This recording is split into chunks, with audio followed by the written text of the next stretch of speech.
So I thought we'd start by providing just a little bit of context. Kind of like the festival, there are 12 categories inside of the dream arc, or the dream arc life web, which is both the sacred and the practical container or vessel for the entire journey. And each of these 12 categories reflect like an archetypal aspect of life, of the human experience, the human condition. So we have the guardians, the leapers, the warriors, the healers, the messengers, the unifiers, the tricksters, the hunters, the dreamers, the journeyers, the changers, and the laughers. And all of these categories contain groupings of intuitively gathered animals or creatures. So during the time that we have together, we're going to dive deeply into one of these 12 categories. But before we do that, I thought it would be nice if Richard, you could share just a little bit about the life web and the categories with us, including kind of how they came to be in the first place. So you just share a little bit about your process and the history. Sure, yeah. I mean, it was a big adventure, hasn't it, been doing this?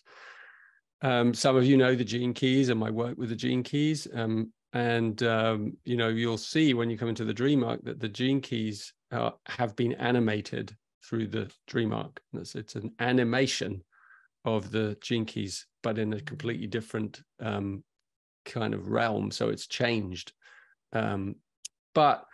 So what I was doing is I started to write all what are the gene keys, are the shadows and the gifts and the cities, they're called. And so in this kind of playground, they became the underworld creatures, and then the mammals, and then the birds. And as I was writing them and kind of playing with them, because I decided to write them out first, write the guidance of each creature. So that's 64 times 3. So there's another book here that's taken place.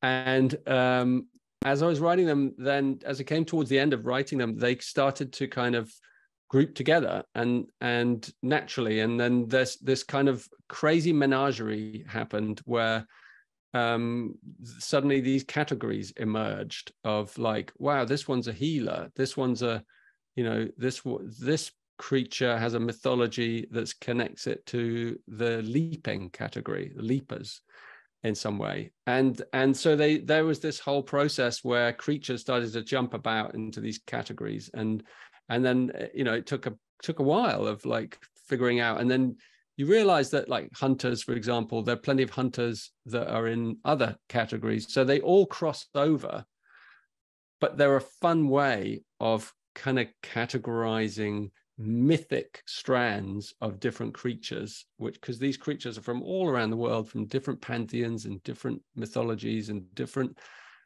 parts of the world. So they're connected into different lineages.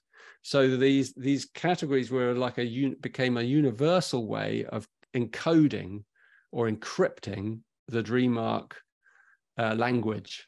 And the language, it comes through the creatures themselves. That is the language. That's the code. The code, we call it a codex. The codex, the dream arc codex, is the language of the dream arc, and the language is symbolism, and the symbolism is imbued in each creature. And so these categories are a way of organizing playfully these creatures. So does that answer the question a bit? Oh yeah, that was perfect. Thank you so much.